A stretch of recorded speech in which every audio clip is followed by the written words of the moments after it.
আসসালামু আলাইকুম। আমি মোহাম্মদ শাকির রহমান, প্রভাষক, হিসাব বিজ্ঞান বিভাগ, রুকনউদ্দিন গার্লস ডিগ্রি কলেজ। আজকে আমার ইউটিউব চ্যানেলের ক্লাসের সাবজেক্ট হচ্ছে উচ্চ মাধ্যমিক হিসাব বিজ্ঞান দ্বিতীয় পত্রের ঢাকা বোর্ড 2025-এর বোর্ড কোশ্চেন আজকে আমরা সলিউশন করতে যাচ্ছি। তো 1 নম্বর বৈশিষ্ট্য অনুযায়ী অংশীদারি ব্যবসায়ের বৈশিষ্ট্য অনুযায়ী অংশীদার ব্যবসায়ের সর্বনিম্ন সদস্য 2 জন এবং অংশীদারের দায়ের পরিমাণ অসীম। সঠিক অ্যান্সার খ। নিচের কোনটি অংশীদারদের উপাদান নয়? মূলধন অনুপাতে মুনাফা বন্টন বাধ্যতামূলক, এটা অংশীদারি ব্যবসার উপাদান নয়। 3, অংশীদারের চুক্তির অবর্তমানে প্রযোজ্য নীতিমালা কোনটি? চুক্তিতে কোনো কিছু উল্লেখ থাকুক বা না থাকুক, অংশীদার ব্যবসায় যদি কোনো অংশীদার ঋণ আনয়ন করে তখন 6% হারে কি করতে হবে? তাকে সুদ প্রদান করতে হবে। 4, অংশীদারি ব্যবসায় লাভ লোকসান আবন্টন হিসাব ক্রেডিট দিকের দফা কোনটি? উত্তোলনের সুদ ক্রেডিট দিকের দফা। 5, অংশীদারি অংশীদারদের চলতি হিসাবের ক্রেডিট দিকের উপাদান কোনটি? মূলধনের সুদ।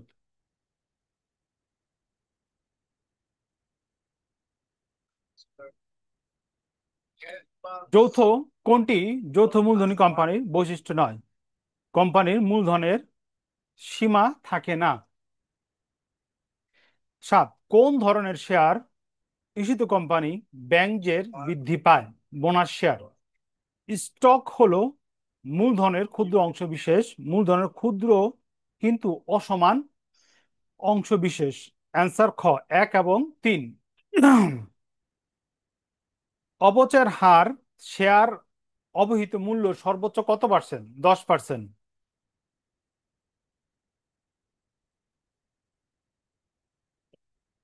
অবহিত মূল্য অপেক্ষা বেশি মূল্যর শেয়ারকে কি বলে? অধিহারে শেয়ার ইস্যু। যৌথ মূলধনী কোম্পানির আর্থিক বিবরণী থেকে কোনটি জানা যায়? ভবিষ্যৎ পরিকল্পনা। ভবিষ্যৎ পরিকল্পনা। আন্তর্জাতিক হিসাবমান 1 অনুসারে আর্থিক অবস্থান বিবরণী অংশ কয়টি? 5টি। বহু ধাপ বিশিষ্ট আয় বিবরণী চতুর্থ ধাপে কোনটি নির্ণয় করা হয়? কর পর কর পরবর্তী নিট মুনাফা। কোনটি মালিকানা সত্ত্বের বিবরণী অংশ নয়? শেয়ার অধিহার। আর্থিক অবস্থা বিবরণীর নমুনা ছক অনুসারে সুনাম কি ধরনের সম্পত্তি? স্থায়ী সম্পত্তি।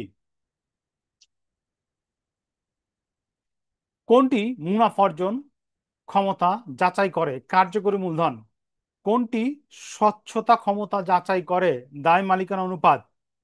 তরল অনুপাতের আদর্শ মান কত? 1:1।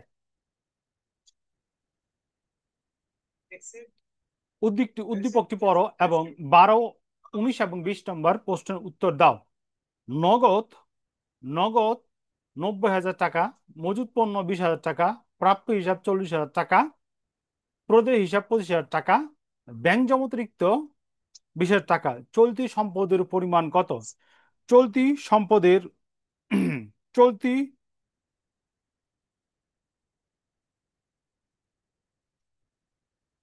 চলতি সম্পদের পরিমাণ হইলে গিয়া নগদ টাকা, মজুদ পণ্য, প্রাপ্য হিসাব, এগুলা যোগ করলে তিনটা হয় 1,50,000 টাকা।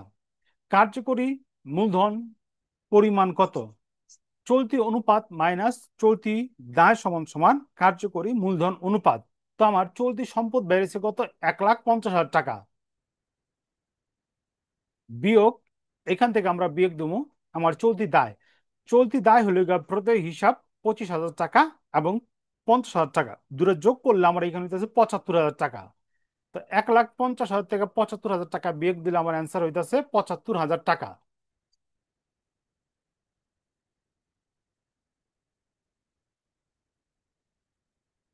75,000 টাকা, ওকে। উৎপাদন ব্যয় বিবরণের উদ্দেশ্য কি? ব্যয় নিয়ন্ত্রণ এবং ব্যয় নির্ণয় হইল উৎপাদন ব্যয়ের বিবরণীর উদ্দেশ্য। তার মানে এখানে সঠিক অ্যান্সার হইল ক।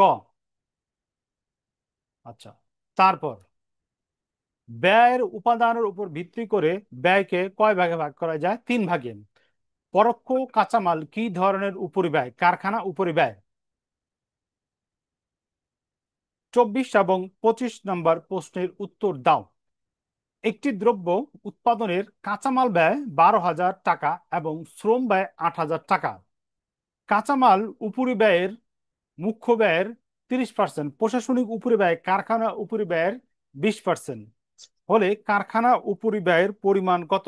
তা আমরা জানি কারখানা উপরিব্যয় স- সমান সমান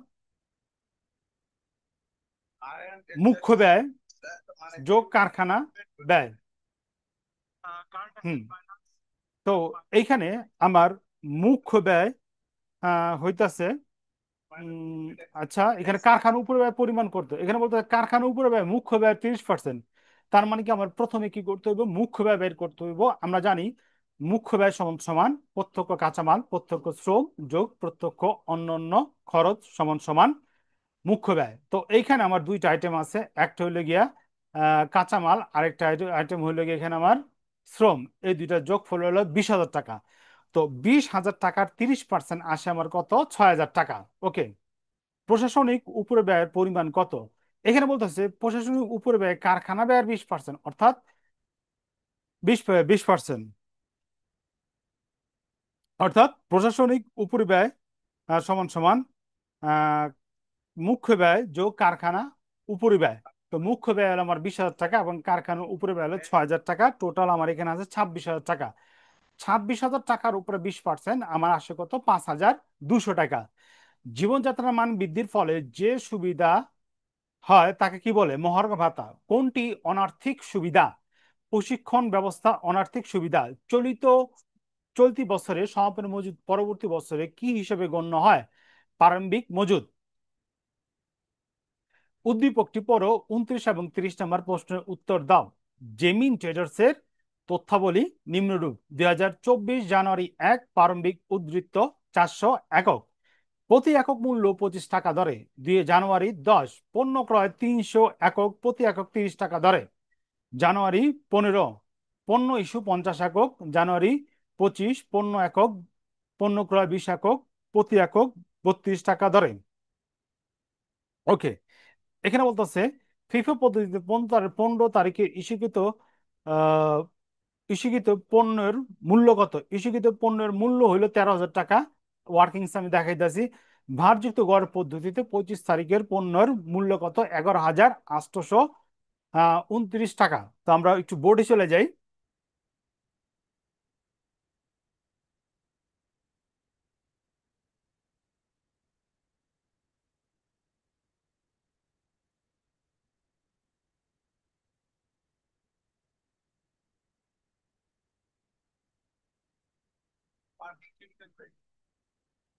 ফিফো পদ্ধতিতে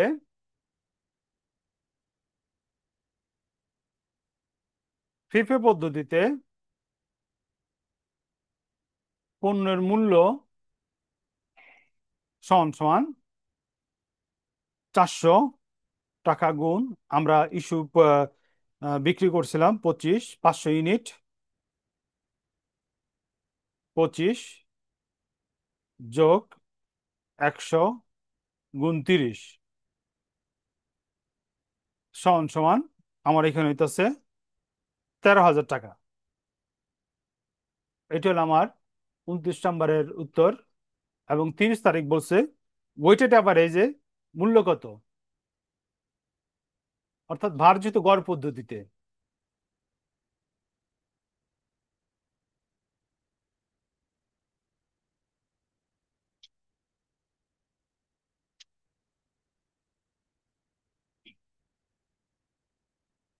সমান সমান আমার টোটাল ইউনিট আমি ইস্যু 25 তারিখে ওয়েট হইব আমার এখানে 400 ইউনিট যোগ 300 ইউনিট। 400 ইউনিটের প্রাইস হলো গিয়া 40 টাকা কইরা গুণ 25, এবং 300 ইউনিটের প্রাইস হলো গিয়া 30 টাকা কইরা। যদি ক্যালকুলেশন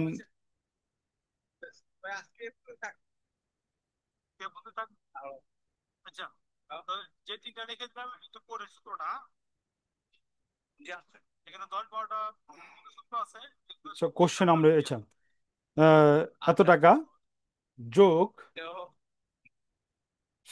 যোগ 200 গুণ 32। ওকে, তো সমান সমান এখানে আমরা যদি ক্যালকুলেশন করি, ক্যালকুলেশন আসতেছে 5,429 টাকা যোগ 6,400 টাকা। আচ্ছা, এটা গুণ 200, 6,400 টাকা সমান সমান 11,825 টাকা। তো আমরা একটু কোশ্চেনে যাই, কোশ্চেনটা আবার একটু দেখি কি বলছিল। কোশ্চেনে বলছিল 25 তারিখে 25 তারিখে মজুদের মজুদ পণ্যের মূল্য কত? 25 তারিখে, ওকে, 25 তারিখে মজুদ পণ্যের মূল্য কত? 25 তারিখে আমরা ক্রয় করছিলাম কত? 32, 200 টাকা 32 একক, এটা আলাদা গুণ দিলাম। এবং উপরেতে আমার মূল্য ছিল 25 এবং 30-এর, ওইটা আমরা গুণ করে দেখালাম। এখানে রয়ে যায় আমার কত? 200 একক, 400 এবং 300, 400 এবং 300, 700, 700 থেকে যদি আমি 500 যদি বিয়োগ দিয়ে দেই, আমার এখান থেকে 200 একক। এই জন্য ওয়েট বাইর কইরা ওয়ার্কিংসে কি করলাম আমরা? 200 একক দেখাইলাম। এরপর আবার 25 তারিখে ক্রয় করছিল কত? 232 টাকা দরে। এই জন্য কি করা হয়েছে? যোগ করে দেখানো হয়েছে। তো দুইটা যোগ করার পর আমার প্রাইস এখানে দাঁড়াইতেছে ভারযুক্ত গড় পদ্ধতিতে 11,829 টাকা। তো আমার আজকের বোর্ড কোশ্চেন সলিউশন ক্লাস এখানে সমাপ্তি। পরবর্তী লেকচার দেখার জন্য আমন্ত্রণ রইল।